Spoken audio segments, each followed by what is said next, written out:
أعوذ بالله من الشيطان الرجيم بسم الله الرحمن الرحيم اللهم صل على سيدنا محمد وعلى آل سيدنا محمد وسلم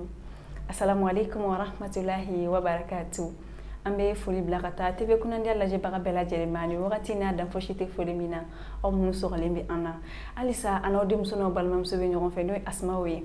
ni ala sonama ay émission lo ke no micro trottoir amba don bora ka fo kan boka jabidi kada kan ay émission mi ke kama jabidi ma famu basoro ala o kum konnala amula kasi an karamo ko bama ana ngostazi ba no ustaz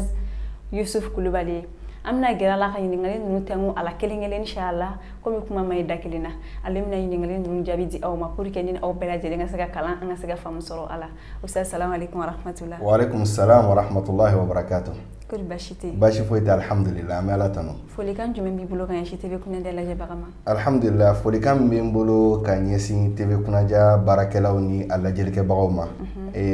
kafo ube baram na ni te baradeni alsa o kaddo fara chesrika ni micro territoire ni an sigilen do émission spéciale kene kane no be ko yira ba yira kafo mawye alaje o ka dine famiyali ko be o konnala o re ato an sigira ni kene yinka wa kana nyine ko abonné anga page Facebook ni YouTube fananka kada ko be courage yere do eni barake nyon fanana do na tawla siga fuitala aywa ustaz Kulubali ane ekon be nyon bolo be inshallah ni ngali dama dama bambolo amina tengu ila ina fo anya tengu ambal mawla chuka mina ni ngali mununu jabi masoro ni ala san ustaz Kulubali ane ekon be nyon bolo be inshallah ni ngali folo tu jume ay ni ngali ke ko ala kila ba alayhi salatu wassalam ngaka baratu mi bara jumeni ina fo aga mechi atu mechi jumeni ke ka kon kida dilima ay ko mi bara jumeni alhamdulillah ala kira sallallahu alayhi wa sallam métier kumbala ina fo kira to temena choya mina métier kumbula choya mina an fa adama ka métier kni bagange do fanan nana ale ka métier fanan kni tayriya do fanan be ale fanan mutakni numuya nga ala kira sallallahu alayhi wa sallam ale ka métier kni jago ani bagange jago ani bagange ni ngango commerce wala ale kuno odeke ay adam ne bagange na ka soro kana laban commerce la mashallah waira ala kira sallallahu alayhi wa sallam ni ale ka métier ale métier flareke alhamdulillah ni baro ko ni ay fam ya soro o jabina ustaz nya fa tuga mina ane kon be nyogon bolo bisa inshallah o ko fa ngi ngali ke mo ala kira alayhi salatu wassalam mo aka nyame to ko jume ala kira ka nyame to alhamdulillah ani nyini ngali njabi baga ama soro kene ka do kadaka mo ya jate ka fo ko nyini ngali geleni do ala kira sallallahu alayhi wa sallam ni ya kanu abulo kono fen nu bela gele ka nga o nyini ko o don kosobe aka yele nga fe akera faliyo akera nyameo akera soyo ikanga nu bela gele to nyini ka don kadaka o be ala kira kanu ne ira ala kira ka nyame to o re kni al qaswa makmay fam ko sobe al qaswa nyame jemane kunu al qaswa nyame jemane kunu mashallah alhamdulillah baro ko ni ay famu soro o fanala ustaz ane kon be nyogon bulo bisaw kada kan foy mani kum fi fan kele nga doni basu sayyidina ali ni mananta don o ere doni doyi o ko fe ustaz ay ni ngal do fonake an ko mo ala kira ba ali salatu wassalam an abubakar sirki taru dugo kulu wodo kono mo yalma ngo kulu wen to jume amo jabi soro ustaz ite nyama wala aywa ala kira sallallahu alayhi wa sallam atara dugo kuluwo min konnala tumana mina kafiru no mushriku ye o yalla ngini ku ba faga wati mina ala taala jendama kaka bo magan konnala asira gati dugo yoro mina kuluwo min konnala magan ta siraka o kuluwo into ko gharu thawr gharu athawr garu ye wo kononare me thawru ere atore garu ye wo kono fen yoro be yoro na me garu thawru ere tore me garu ye wo kononare me thawru ere yoro yere be mantiqa mina liyemina ore thawru mashallah famu soro lo fanala inshallah ayo ustaz ande fon be nyogon bolo bisa inshallah o ko fe anyi ngal wara temo ambal mawlo anyi ngal tu jume an ko mo ala kira ba alayhi salatu wassalam na fatule mo sahaba laban jume fatura ka ko kirala ala kira sallallahu alayhi wa sallam asuma yalamalen ko fe aka sahabaw charila kosobe sahabaw charila do tara shami jamala kan do tara shami jamala na fora shami jamala suri be dola ordon be dola iraki be dola ore shami jamala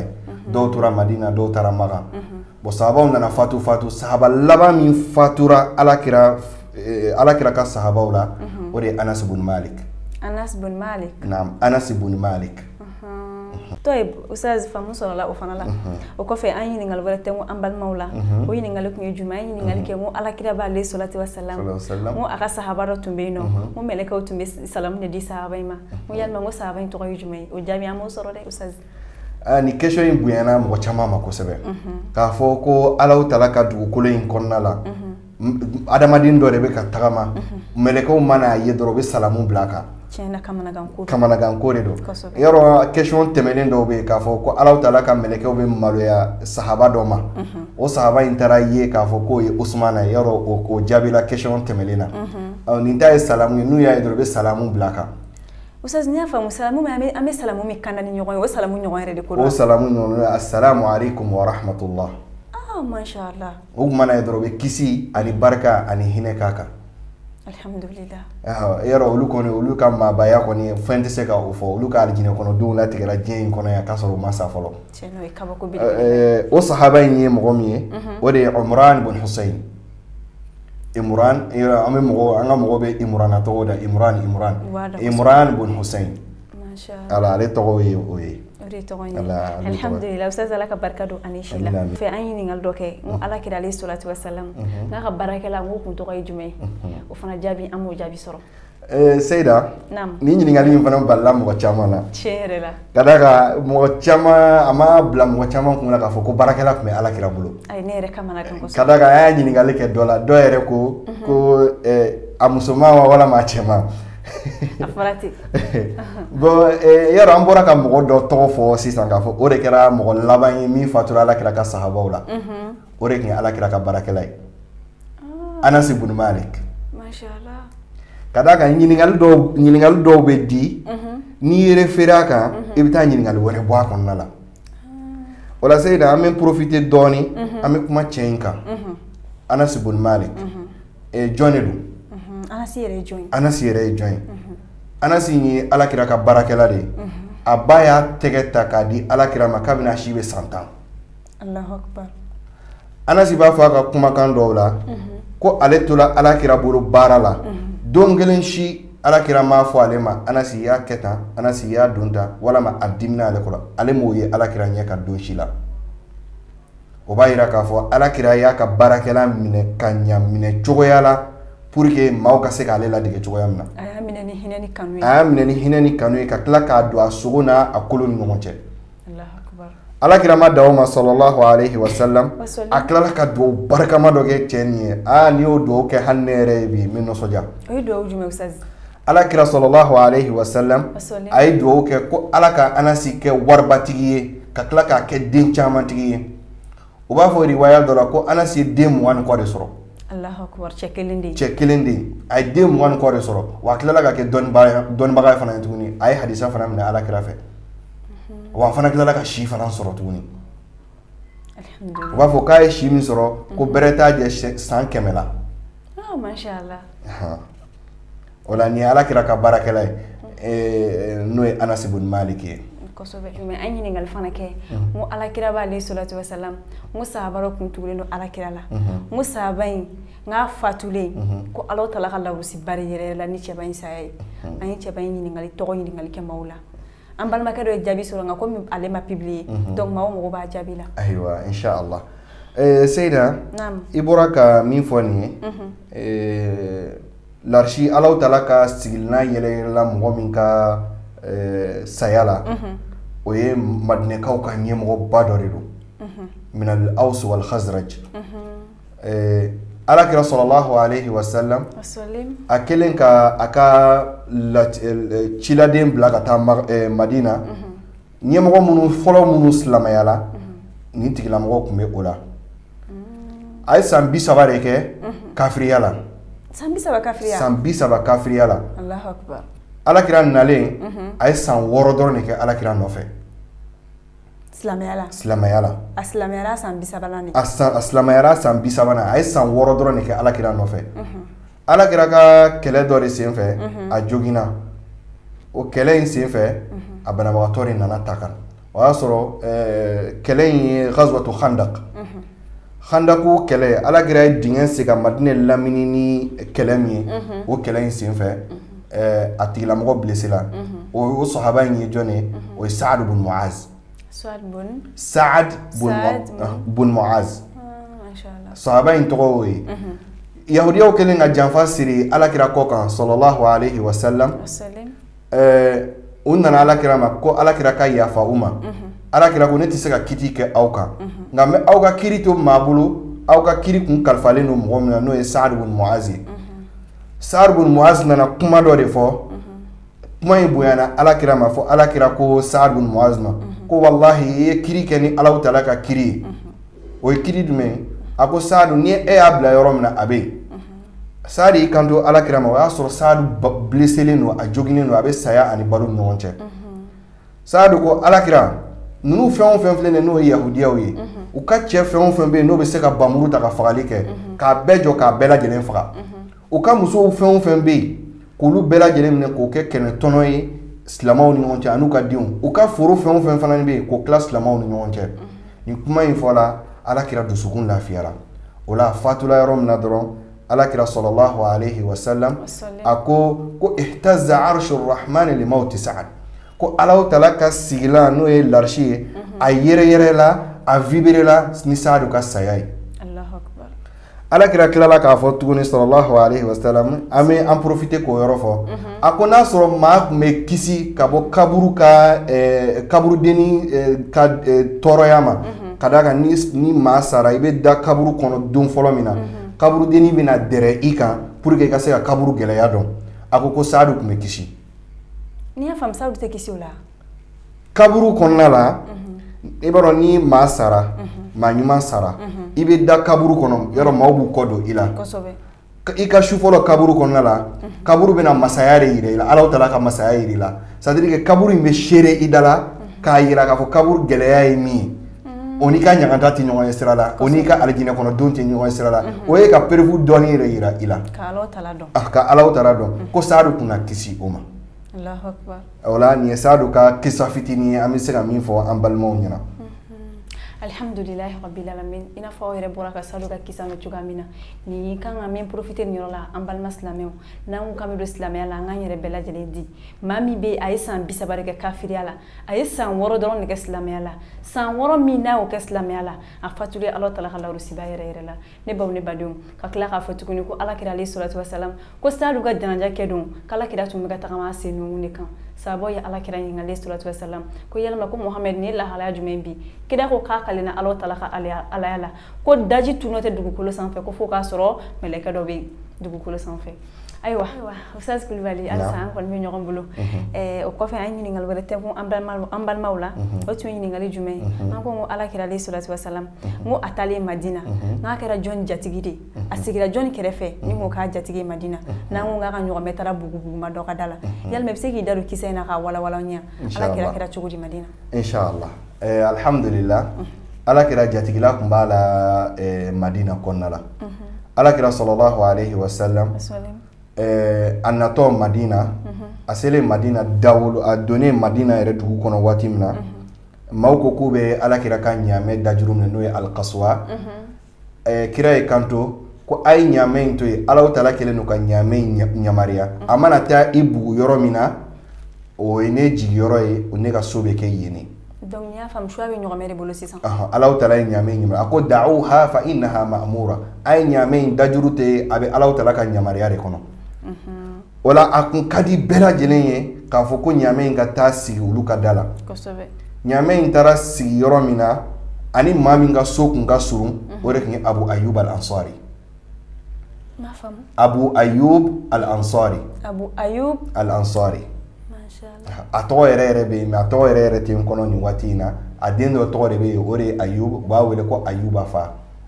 Abu Ayyub al-Ansari a bɛ se ka kɛ don n'a nataw la question bɛ na bɔ nin fana kan k'a tɔgɔ yɛrɛ yɛrɛ bɛ de alakira jatigikɛ yɛrɛ yɛrɛ tɔgɔ bɛ de min ni Abu Ayyuba tɛ kelen ye o la lamɛnnikɛbagaw k'u hakili to o la inshallah. Ale ye kunnajaba sɔrɔ an bɛɛ ka laɲini Ala kana kɛ kira jatigi ayiwa n'an ma k'a jatigi diɲɛ kɔnɔ Ala kana kɛ sigiɲɔgɔnya janna kɔnɔ o kɔfɛ Ustaz an ɲininkali wɛrɛ tɛnkun mɔgɔw la o de y'an ka ɲininkali laban ye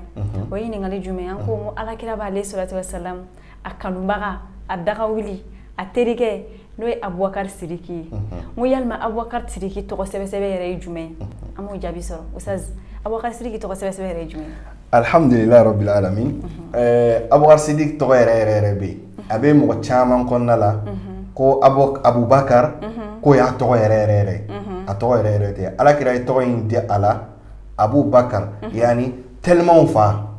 a kun bɛ teliya hɛrɛ kow de fɛ Abubakar Bakri ye sɔlili de Ustaz an kɔni tulo b'i la i ka Abubakar Sidiki tɔgɔ yɛrɛ fɔ n sinon an yɛrɛ caman kamana gannen don o la voilà Abubakar Sidiki tɔgɔ yɛrɛ o de ye Abdullah n'an ka mɔgɔw ko ko Ablaye Abdullah Alakira fa tɔgɔman don wa Alakira fa tɔgɔman don Abdullah mashallah a tɔgɔ de ye Abdullah